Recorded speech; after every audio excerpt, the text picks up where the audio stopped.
I want to get on.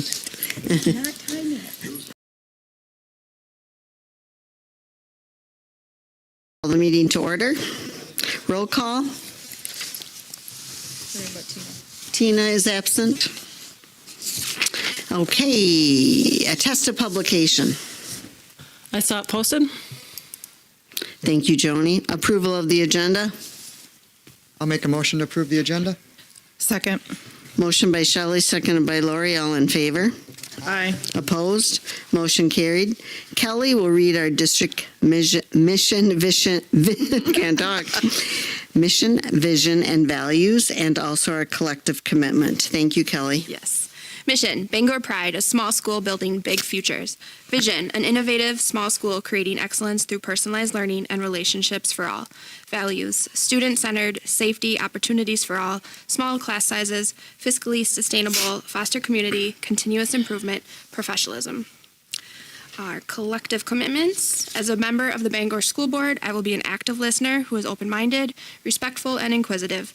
Together, with one collective voice, we are committed to forward thinking while strategically prioritizing for our students, staff, and community now and into the future. Thank you. Public comment. Approval of the minutes from the last meeting, January 10th. I'll make a motion to approve the minutes from January 10th. Second. Motion made by Lori, seconded by Kelly. All in favor? Aye. Opposed? Motion carried. Thank you. Student report.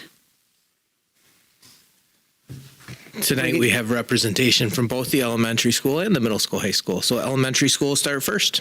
All right. Welcome. Come on down a little closer. Look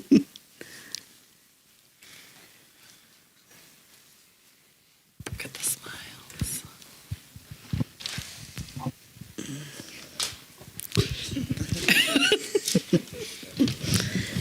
Whenever you're ready, you can go ahead.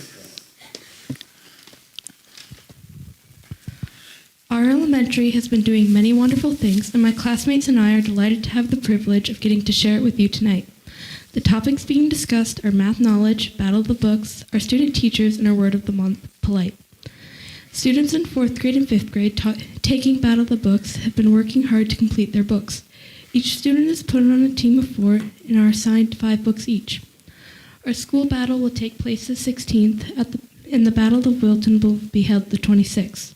On January 11th, our Bangor Math Knowledge team went to battle against other teams and show their knowledge. The team consisted of Keaton Reitz, Dean Wazinski, Kenton Thilker, and Aria Olson. Keaton Reitz took home first place for Bangor on the individual test. Our school is very appreciative of our student teachers from Viterbo and UWL.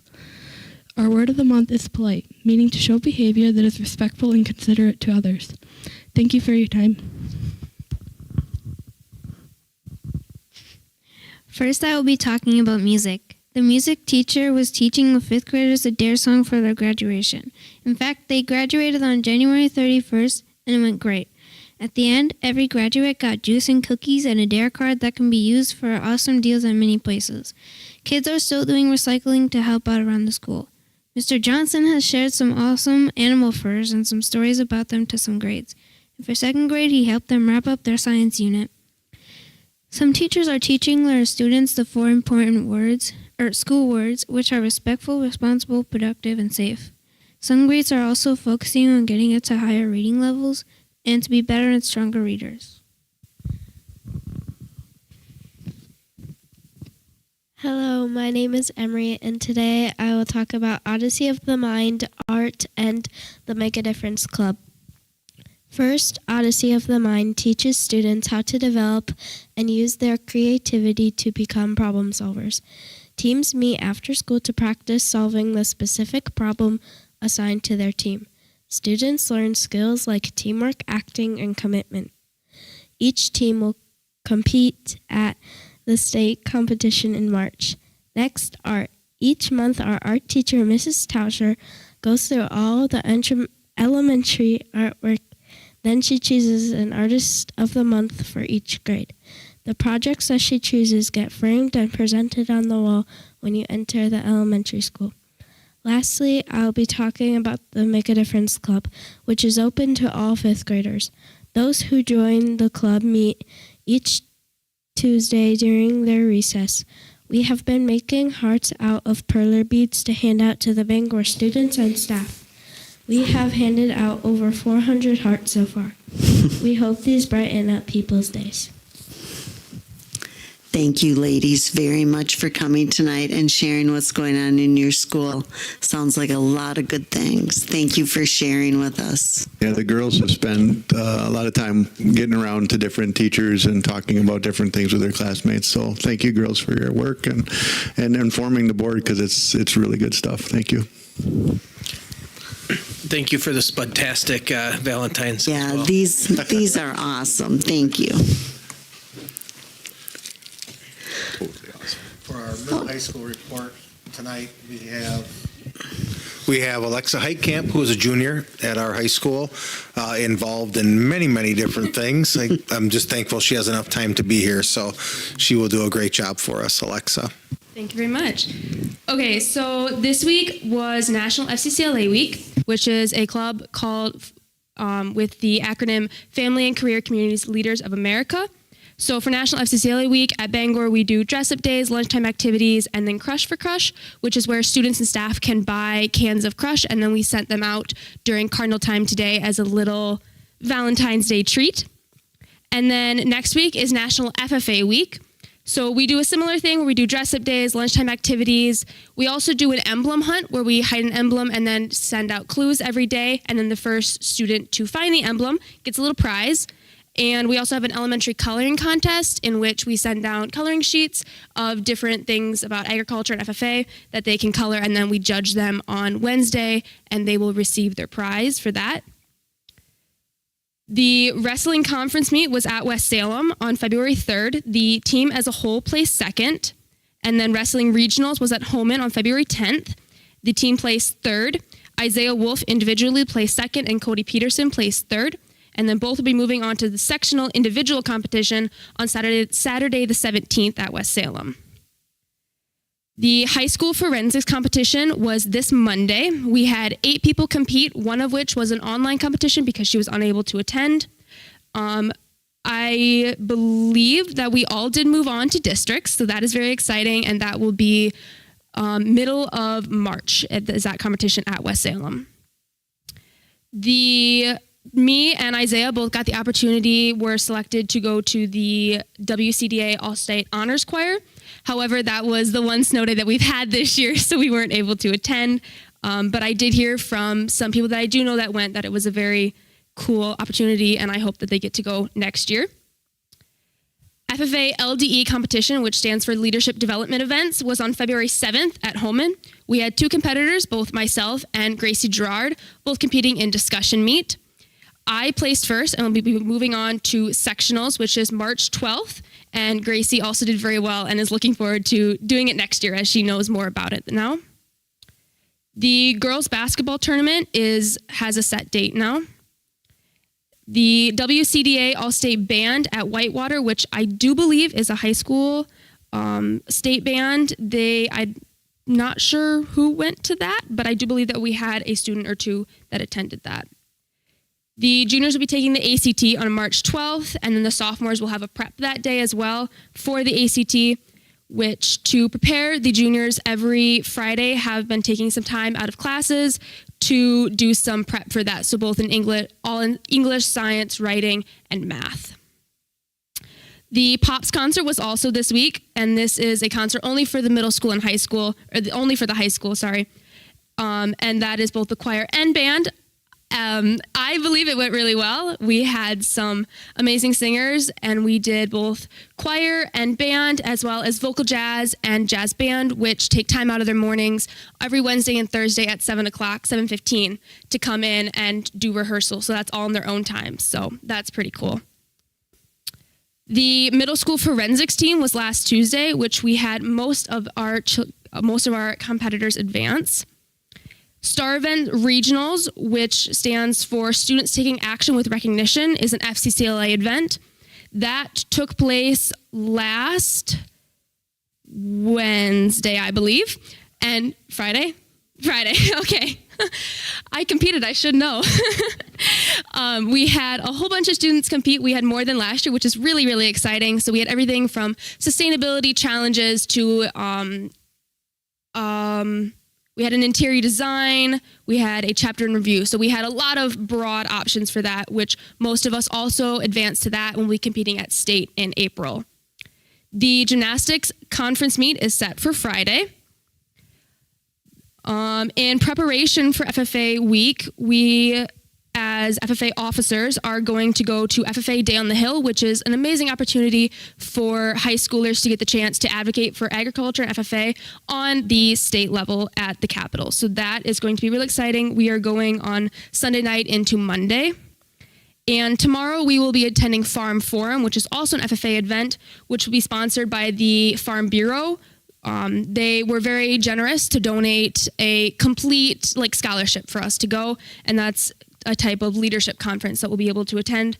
Myself, Colton Schrader, and oh my goodness, who's the other one? I cannot come with the name. There's one other person attending that as well. Middle school level 2 forensics will be the 22nd at Westby. The Bangor, the girls basketball regional semifinals is the 23rd, and we are hosting. The Quiz Bowl competition is the 24th at Holman. Parent teacher conferences are the 29th. We are having a blood drive on March 6th. And then as juniors, we have started our prom planning. So that is a big part of junior year. So that's gonna be fun. We had a super cool accomplishment last night in which Anna Frank scored her 1,000th career point. And then on Friday the 23rd, there will be a middle school dance.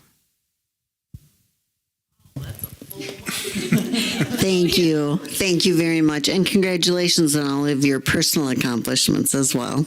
Thank you very much. I told you Alexa is very busy. Yes. So thank you, Everything Alexa. she talked about, she was a part of. Right. That's what I mean. And the middle school dance will be the first one for middle school since pre-COVID. Oh. So we're excited to get that back going. I think Alexa, we were talking ahead of time, said she was the last group to have planned one of those. Yeah, when I was in middle school, I remember planning one. So it's been a while. That was the last one. So. Yeah. Thank you for your time. Thank you.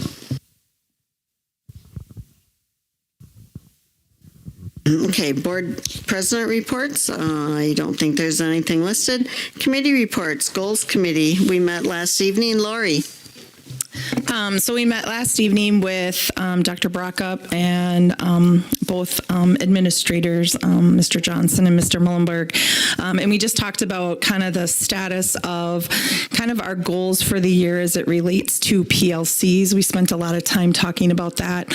And Rick and Mike both shared with us some of the things that they've done related to looking at the data, but then also the individualized, personalized attention that they take in looking at that data to look at each student. So I think that's something that's very unique about Bangor, the time that they take. And so we talked about that.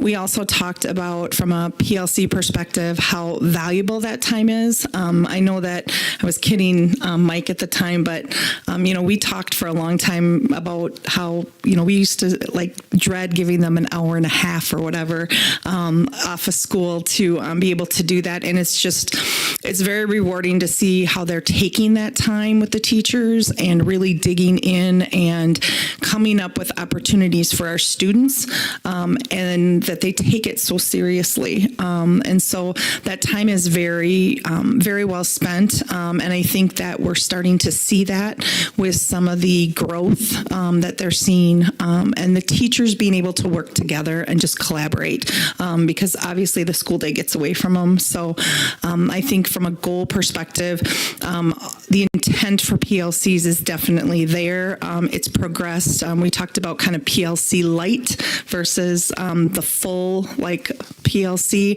and we're kind of finally getting past, as many years as we've done this, we're getting past that light and getting into those deep, really discussions that are really helping our students be more successful. So thanks to Mike and Rick and David for that. Any questions for Lori or the committee? Great discussion. Thank you, Lori. All right, district financials. I did get a number of questions. I think we got all of them answered that came in.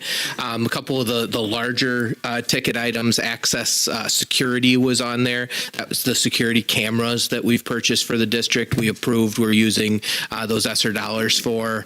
There was some Banco that was just not a name we recognize. That's, again, some of the odds and end components of fire systems that we needed to get purchased that add on to what you had purchased before I got here for the elementary school, so that it now works with our new renovation. So those types of things were on there. A couple questions on some of the meals, and then just some of the reimbursements. And remember, when we use a credit card, you might actually see that thing in both areas. You might see it in the student activity account and in the district account. So the district card was used, but then the activity fund reimburses that. So you kind of see it in both places on those reports. So was able to answer some of those questions. And I guess if there are no further questions, we'd look for approval of the February financials. I'll move to approve. I'll second that. Motion made by Joni, seconded by Shelley. All in favor? Aye. Opposed? Motion carried. Thank you. District reports, informational facility projects, updates. Yeah, I think, again, this month, I'm going to keep this pretty brief because we just had an opportunity to walk through the facilities, and our board can attest to the fact that we are getting very close. We walked through a classroom that is some ceiling tiles and border or base mold away from being complete. So that is pretty exciting.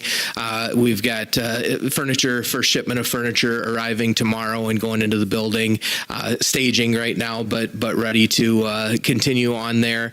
At the elementary school, we are going to have a very busy couple days on the 29th and 1st when there are no students in the district, and after that, it's going to be touch-up, cleaning, and getting ready to start moving in, doing all of the final inspections. And we will be rear and tear and ready to go for those days in April where the teachers have a chance to get settled into those rooms. So very exciting over there. I don't know if you caught the news report I had put out on Facebook about the concrete pour and being careful. News channel reached out and came out and did a live interview then. And they asked me if things were on time. And, the elementary school, as we know, is running really, really well. Middle school, high school, especially the weight room, we were a little bit concerned about for a while. The last 2 weeks of weather were incredible, like a gift to us. And with those, we're feeling really confident that we're right where we need to be to have that weight room completed and ready to show the community when we host sectional track and when we have our students graduate in May. So very excited to get that project rolling and going. In the back, as soon as they finish in the next couple of days of getting the weight room watertight, the roofers will be moving to that section back there. All the steel is in for the tech ed room, and just really exciting. So lots of good progress on both buildings, and activity center will be soon to follow here. They actually have started some of the electrical work, but the main work, they will take over that building as soon as the April election is over. So we're planning, cleaning out, getting ready for them to take that building over completely until it's done right after that April election. So give our baseball and softball teams a little time to use that while the weather's still cruddy, and then they'll be out in the fields and hoping for a good spring. So any questions about facilities in general? Okay. All right. Go ahead, David. Yeah, well, so this is new, but something I really felt was important that we start to look at the budget. So it's February, a little bit early for the whole budget process, but it's something that in the next few months we'll really start to spend a lot of time on figuring out our staffing and figuring out all of the things that will go into next year. So I wanted to share a little bit of the preliminary, and these are estimates and numbers. The preliminary types of things that what we know in February 2024.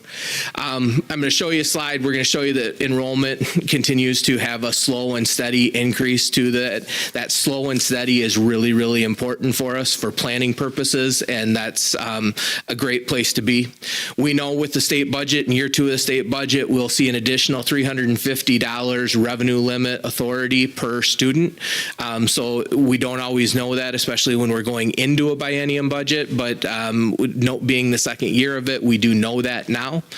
24-25, we do know also will be the final year of our 3-year operational referendum. So we'll be thinking about that and beginning to talk more about that and what that means for us. CPI has been released for the school districts, and we're anticipating a CPI of 4.12% as we get into looking at compensation and those types of adjustments. January insurance trends, this was an important conversation that Angie and I had with Janice. What we are seeing is that the changes we have made over the past couple years to insurance, switching to a little bit narrower network this past year, is significantly benefiting our overall costs. And while we don't know, exactly what that will mean, we're feeling very confident that the steps that we have taken should help control that cost a little bit better, which has been the goal, to have that not have huge jumps, be something that we can manage over time. So we feel good about what we're seeing there. General operation costs, as they are in every person's budget, continue to creep up just a little bit. Although we're seeing inflation kind of level out, fuel prices have been, a little bit more reasonable than they were maybe beginning of the school year or end of last year type thing. So just as we see all those things, we're trying to take into account for those. As we begin to plan for 24-25, we obviously will be planning for additional square footage to heat, cool, and clean. So that's going to be part of our considerations as we plan for that. And another, I think it's going to be an important thing, and just giving you early heads up on it, our 4K numbers are really, really good, and they're pointing towards the need for an additional section of 4K. And that's something that we are working on internally to kind of figure out what's that look like. And just beginning to plan for that. But I wanted to share that with the board, that our numbers are really strong there. Remember, we've talked about if we add an additional section, it would be 10 students or less in that section without a para. So it'd be a teacher and without the para, and we kind of said that 1 to 10 ratio. So just as we plan for that, we'll start to have those conversations and see if that's possible to do that moving forward. Wanted to just give you some perspective, and I think this is good things to review each year, and I'll keep these slides and just be able to continue to update them. Third Friday head counts. So when we, this is right from the state's data warehouse, when we count all of the students in seats on the third Friday of the school year, you can see where we have run over the past few years. This is that slow and steady increase that we talked about.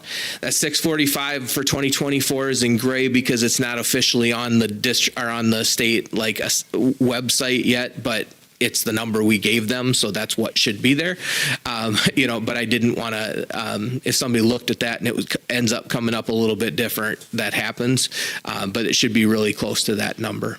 So continuing to see that, and I'll share again later, our head count for Friday, the second Friday in January, did go up by 2 students from where we were in the fall. So continuing slow, steady growth. John? I talked about that $350 increase per pupil.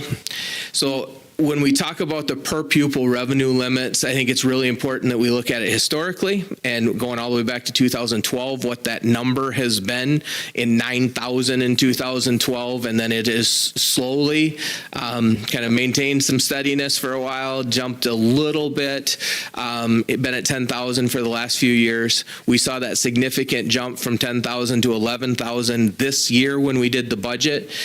The important thing to remember with that is it is not money that comes to us, it's revenue limit authority. It gives us the authority to tax up to that 11,000 or 11,350. So it's not money. We are still going to our community for that money, but it's the authority to do so. The next slide, John, is not a perfect representation, but this is a slide that I've picked up from Baird last year, and I know they have it updated this year.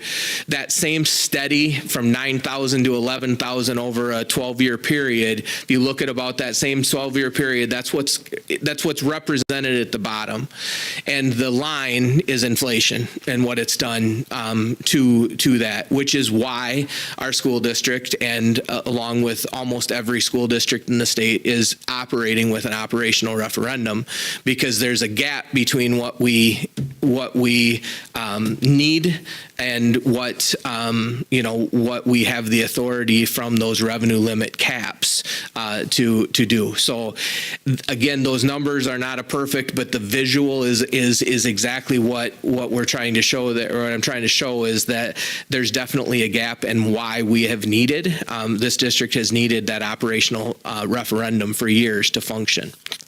If you go to the next slide, this is the history. Since 2007, Bangor School District has needed operational referendums to be able to continue to be who we are, offer what we offer, and run the school district as it has been run. So you can see over time how that has crept up. Every time it creeps up, it creates at the end a bigger, scarier cliff for what if that referendum does not pass. So that's just the reality and part of the conversation that we have to have. More and more school districts are having the conversation about locking those in as recurring. So it's not every 3 years, it's locked in and then it's ongoing. I don't know that we're ready for that, but I'm just telling you that's something, and that scariness of that drop, if it doesn't go, is the part of that. The important, I think another important part of this visual is the reminder that this year, although we had the authority to use $900,000, we under-levied this year to our authority. We did not levy to the full authority by $150,000 and kept that at $750,000 this year. That was made possible by that jump we didn't anticipate from 10,000 to 11,000, but there's definitely still a need, and that need will still be there. Part of being able to do that was also we were in year 3 of the final year of our ESSER dollars, so we were able to use some ESSER dollars. So where some districts have created a significant fiscal cliff, we've actually left ourselves room there so that we don't have that cliff, or have a very minor one that we're going to be able to handle moving forward. So just a visual on where we are, where we've been, and kind of the trend and why that trend is what it is. Going on to the next slide, the historical mill rates. I think while that amount has gone up, I think this is a really important thing for our community to understand. While that amount has gone up over time, our mill rate has been on a nice trajectory. Yes, we would like it to continue to drop and continue to drop even faster, but that mill rate focus that this board has had long before I was here, trying to make sure that we're making some headway on that mill rate, is demonstrated in this slide. As we begin to project and we start to plan for the next few years, whatever we plan for, which will, I'm sure, include at least conversations of an operational referendum, our target, our projection as we begin to plan is to be able to continue to show that steady decline in that mill rate. So dropping from 9.52 with a goal somewhere around 9.45, 9.4, 9.3, 5, 9.3, and so on. So if we, whatever number that we end up with, and if we decide that we need to continue an operational referendum, which I can't really, I can't put into words how different we would look. $900,000 short on a budget, and how many staff members that would mean, and the types of programs we would have to look at. So it's keeping that, assuming that we can keep some type of referendum support in there. Our goal will still be to continue to drop that mill rate over the course of that operational referendum. So just showing you that kind of where we've been and where the goal is to be, and hopefully be able to live to that.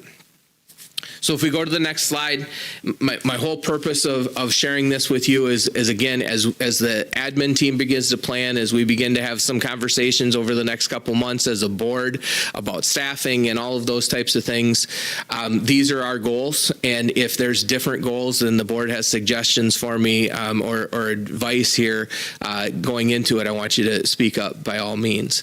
But we want to plan for the proper building and district level staffing to meet the district goals and the needs of the district in the most efficient and effective way possible.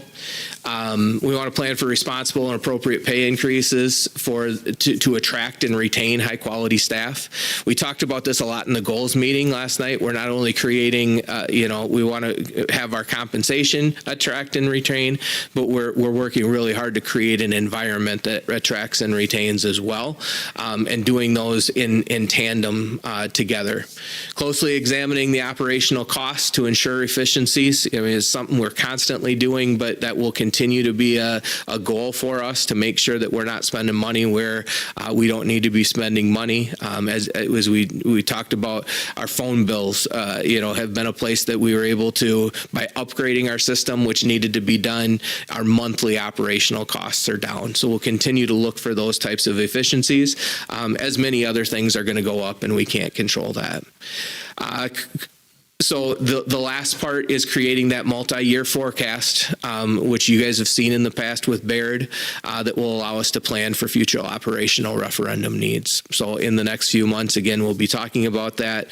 We'll have representatives from Baird here, as we have in the past, to kind of give you some scenarios for you to give some feedback, forecast that out the best that we can, so that we can begin to plan for what that next phase looks like for the district.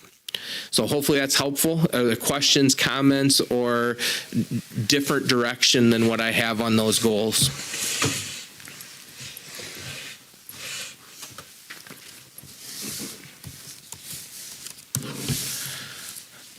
It's the challenge in front of us. So I wanted to, I like seeing the visuals and kind of see the history of where we've been to understand where we need to continue to move. So thank you. Okay, just moving on, Spanish Summer 2025 overnight field trip request. And Ms. Swanson is here. Come on down. Yep. So we have Kelsey Swanson, who was our Spanish teacher, was hired this year, has been doing a great job for us. And she'd approached about the Spanish trip, and Kelsey herself, not only did she climb Mount Kilimanjaro this last summer, but spent a full semester over in Barcelona, correct? So you do have experience with being overseas. So I will let Kelsey present on her trip. As you know, we usually go every other year. Other than COVID, we didn't go the 1 year. So go ahead, Kelsey. Yeah, thanks, Rick. So I'm Kelsey. I am the new Spanish teacher here. It's been a great year so far. I've really enjoyed getting to build relationships with the kids and make a home here in Bangor.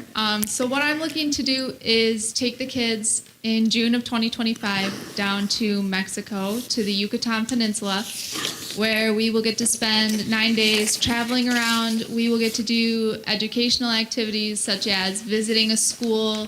We'll get to visit with local families and have a day where we just get to chat with families, have meals, learn about their lives and how it's different from ours. We'll get to go to a dance class and learn some traditional Mexican dance and watch a show. We'll also be visiting a lot of the ancient Mayan ruins, learning a lot about the Mayan civilization, which I think is a really important connection, seeing as how we have such a large indigenous population in our area. It's important for kids to learn about indigenous populations that also exist elsewhere in the world. This trip I picked because it has a really good balance of the educational aspect, but the kids are also going to get to have a lot of fun. There's a couple days at the end where we'll be in Cozumel and we just get to have some beach days and relax and snorkel. We'll also be visiting some cenotes, which are open underground caves that are really unique to that area of Mexico. So overall, this trip is a really good opportunity for kids to immerse themselves in the culture. It's a good opportunity for them to travel without their parents, but in a safe environment with me as a teacher and guided by this World Strides program, which has really great reviews. So I'm really excited for that. Questions for Kelsey? So I have a couple questions. Yeah. So whenever we've had these trips, they've always been during the school year. So I guess what was the thought process between, I mean, I like the idea. Why summer instead of like when we typically did it type of thing? Yeah, so I think I went for summer more just because talking with the kids and just being in this environment this school year, like I know how important athletics are to these kids and how important it is to our community. And so we've had those conversations where they're like, oh, well, when are we going to go? Because I don't want to miss baseball or I don't want to miss basketball or what about state track? So I was like, okay. I was like, all right. So I started looking at summer trips. And if we went right after school, kids will still be like a week or two out of school by that point. So they'll still have Spanish in their brains. They'll still have school in their brains, but it's less of an interference for them. Yeah. And they're not like having to make those difficult choices for high school kids, whether it's sports or academics. Great. It's good that you kept that in mind and asked those questions of the kids. So I love that. So then I'm just going to speak as a parent. When you start to think about Mexico, I'm sure there's like lots of security and, concerns about safety that you all hear in the news and everything like that. So what are you've obviously vetted this company, right? So what have you vetted that you feel like this is a safe, secure trip for them to take that, we don't have to worry about those kinds of things? Yeah, so one of the things that really stuck out to me when I was speaking with this company in regards to this trip is the low student to chaperone ratio. So for every 6 students that sign up to go on the trip, I can bring another teacher with us for free. So we're going to have more teachers. So there's going to be small groups of kids that are being supervised by teachers. Each group is going to have a tour leader with us. So I'll be there as the supervising teacher, but we'll also have a tour guide with us that knows the area, knows the locals, knows the safety. And they also make sure that we are staying in above average hotels that are in safer areas. They're located centrally in the cities, so we're close to the things we need to go to. So we're not out traveling as much as we need to. Perfect. Thank you. Any other questions for Kelsey? I'll just comment, I think it was 07. I went on the trip, 07 or 08. It was down to that same area with the Spanish group. And Lori, I thought the same thing back then. But I was impressed with the companies. They did a nice job of keeping us out of, I would say, shadier areas, I guess is the way I would look at that. Never once when I was down there that I feel like myself or our kids were in any danger. I know times have changed some, and it's not apples to apples, but the companies are really good about that, and that otherwise I would say the same thing. And I think there are other parts of the world that we had talked about not going for sure. And the cenotes, we went, Mexico is 98% Roman Catholic, and we were down there over Easter. And so there's a major holiday, and we're down there. And the cenotes actually, so the limestone, you have the caves down there and there's water in there and they're considered sacred to the Mayans. So we went on Easter Sunday, and it was a neat experience for our kids to be able to do that and those things. And it is an experience that I'll remember forever. The Mayan ruins are really something, but a couple of the other takeaways are the students, even the ones that I see now that were on that trip back then, talk about that trip. and they not just, hey, we laid on the beach, because there was some of that, but not all of us enjoyed that. But just the different things that we saw, because when we went to Chichen Itza, for instance, and you see the main temple there, it's just breathtaking. It was 90 some degrees out, and our students just wanted to stay longer than our tour allowed, so it's a great experience for the kids, and I think this summer, Kelsey and I talked about that. Our kids are involved in a lot of things, and we want to provide an opportunity for all of them to go if they wanted to. So. Yeah, I think it's a great opportunity to let the kids see what's out there past La Crosse County, Bangor, that kind of thing. So I appreciate that, and that we look for those opportunities, because there's just so much out there in the history, I think is incredible. So I think it's a great trip. Thank you. One question I did have is, I see it's 1 year of Spanish completed. In the past, it was always 2 years, and we did it every other year. Not that it matters a whole lot, but what is the plan going forward? Is this going to be every 3-year trip or an every 2-year trip, or what's your thoughts there? I do think it will be something, based off of the interests of the kids and the conversations that we have.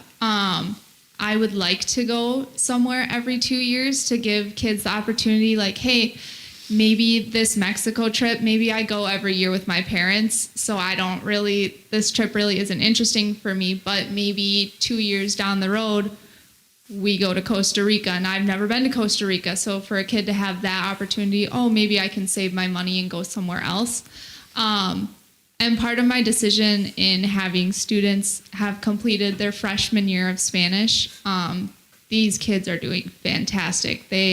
Especially in Spanish 1 right now, they are writing full paragraphs. They are doing things that I was not thinking that they were going to be able to accomplish this first year. And it's been so great to see how hard they're working, because they are so motivated to learn the language, where I definitely think that after their freshman year, they will have the ability to go on this trip and get benefit from it. Okay. And I think the other thing we took into account is we hadn't done this trip in a while. So kind of a catch-up year a little bit. And then if we do, and Kelsey and I talked about, we may go back to after 2 years of Spanish, seeing how that plays out as well. And one last thing on Mexico is we were down there, so we went to Easter Mass in a large cathedral down there, and I was by far the tallest person in there. Well, I just think it's such an important skill set. Where I work, we have a huge branch in Texas, and so we serve a lot of that population that has immigrated from Mexico. So it's just a really good opportunity and very, very much life skills. So I appreciate that the school district still does this, but still does it like that every other year. So if I'm a band student, I want to go to band, I get to also save up for the Spanish trip too. So I like that they're in off years and stuff. So. Any other questions? Thank you for being here, and thank you for the itinerary. I love that. Now I can follow you when you're there, where you are. Thank you very much. Pictures. Please do. Any other questions? Yeah, we would look for a motion to approve the Spanish trip. I'll make a motion to approve the Spanish trip for the summer of 2025. Second. Motion by Lori, seconded by Joni. All in favor? Aye. Opposed? Motion carried. Thank you. Thank you for coming. Thank you.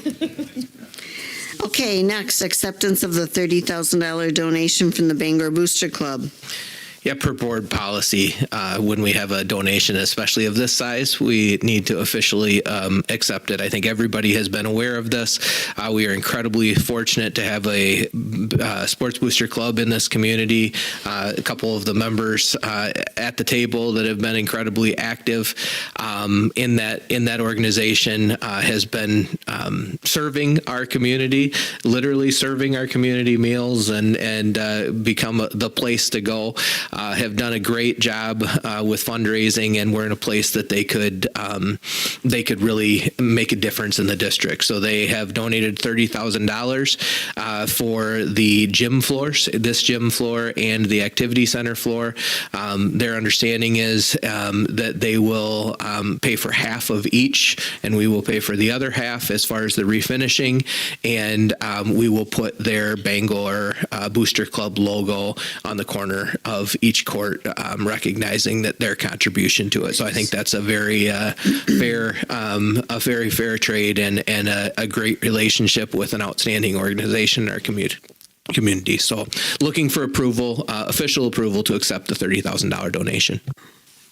I just wanted to say thank you to the Booster Club for that donation. I was a spectator at the event that they introduced the check, and I watched the visitor bench just like big, wide-eyed in shock. So it was really cool to see. Yeah, and I agree. appreciate I noticed that too, and the picture turned out great. And the people behind you were like, yeah.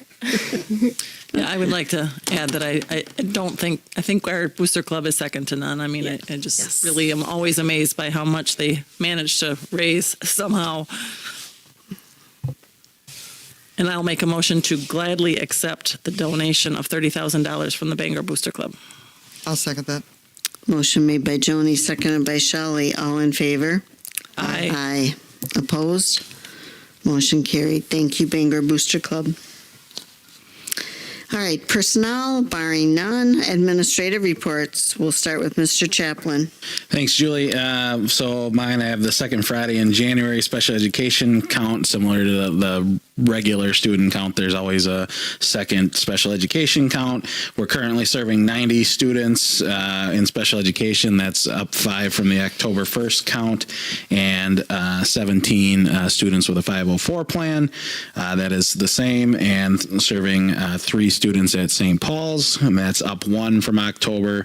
And we also have 12, and actually be 13 as of tomorrow, in progress special education evaluations.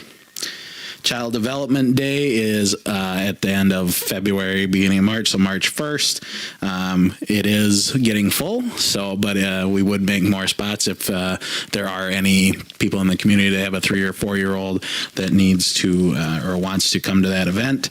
That's also in conjunction with 4K registration. And the final thing that I have is the B Club is doing a pork chop fundraiser on Saturday to help keep more donations coming in towards their goal of donating individual baskets to kid cancer patients at Mayo and Gunderson. So far, this is they have $1,500 that's up from when I did the report, and they also have a $200 donation from Quick Trip as well. So all the money that they're raising is going to go to those cancer baskets, and they are planning the whole thing. With some guidance, I hear about the meal preparation from Lisa There Horseman. was a little guidance on some of the details. An esteemed advisor. Nobody would be drinking anything that night. Any questions for Mr. Chaplin? Thank you. Mr. Johnson.